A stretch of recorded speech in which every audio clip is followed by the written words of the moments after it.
I want you to look at the word lay up there. He says, do not lay up. Now, what does that mean? Don't lay up. Well, I looked it up. It carries with it the idea of accumulating or amassing. Lay up means to accumulate. And then look at the word treasures there. What does he mean, treasures? That carries with the idea of physical wealth. And so Jesus is clearly talking about money here. Okay? And so here's maybe the literal meaning of what Jesus is saying with this verse in Matthew 6:19 through 21. He's saying, do not accumulate wealth for yourself here on earth. I saw something this week that I've never seen before. It's been in front of my face. I've never paid attention to it, but I want you to look at the words for yourself. I've never paid attention to those two words. Jesus doesn't say do not accumulate wealth.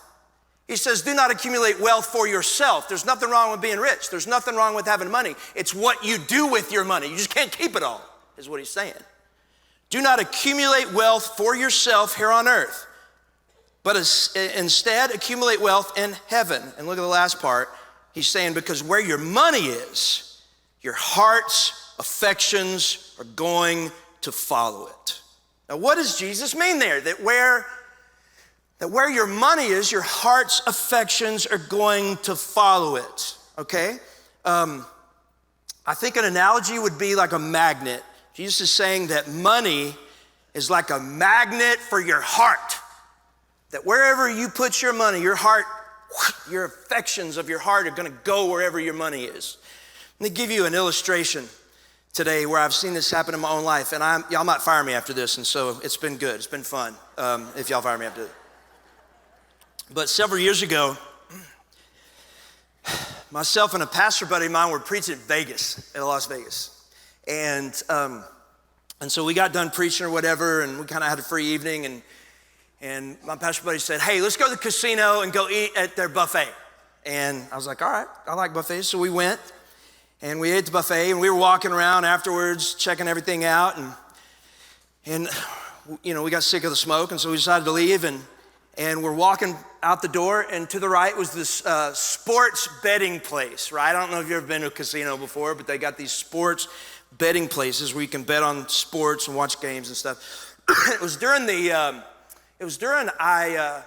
during basketball season, and there was a game going on there that of this two teams I had never heard of before. But he's like, "Hey, let's stop and let's bet on a basketball game."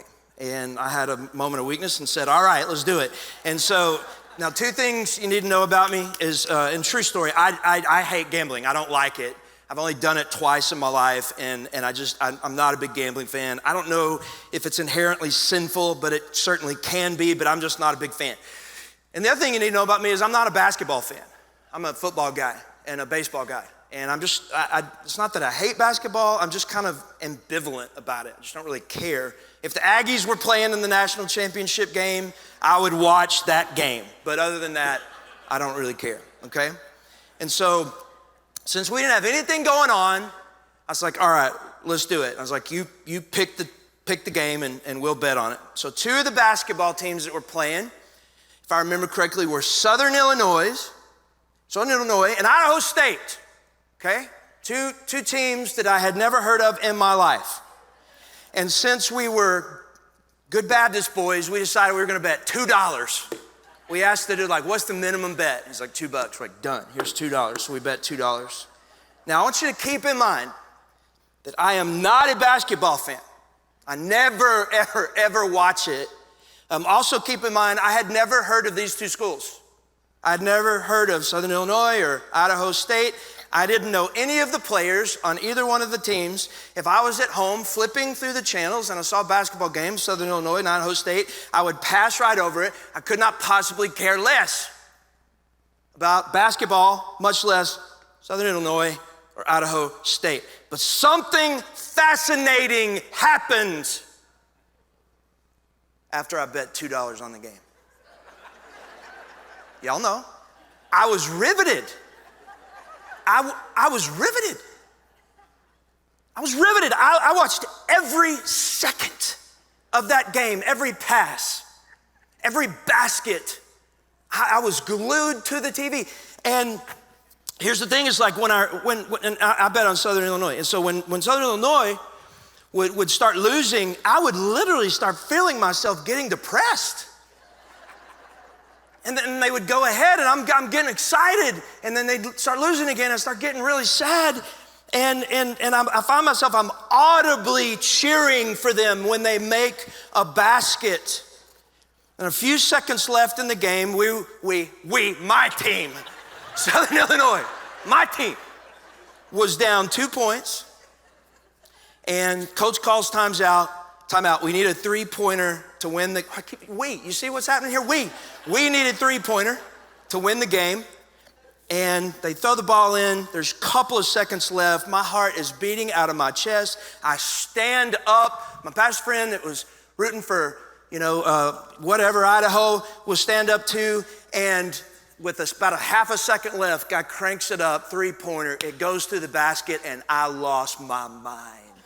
I went bananas.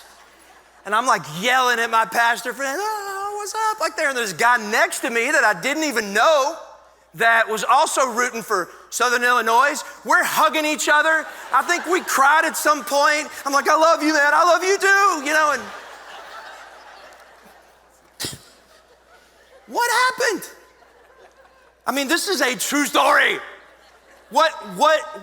Think about it. What transformed me from a person that for his entire adult life was completely disinterested in basketball to a raving lunatic hugging complete strangers that I've never met before while rooting for a team that I've never heard of who won a basketball game? Like, what caused that transformation?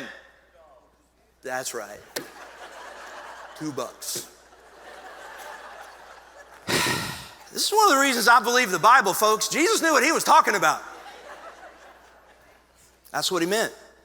Where your money is, your heart is gonna follow it. And that's why Jesus talked about money so often, is he knew the power of it to capture the affections of our heart.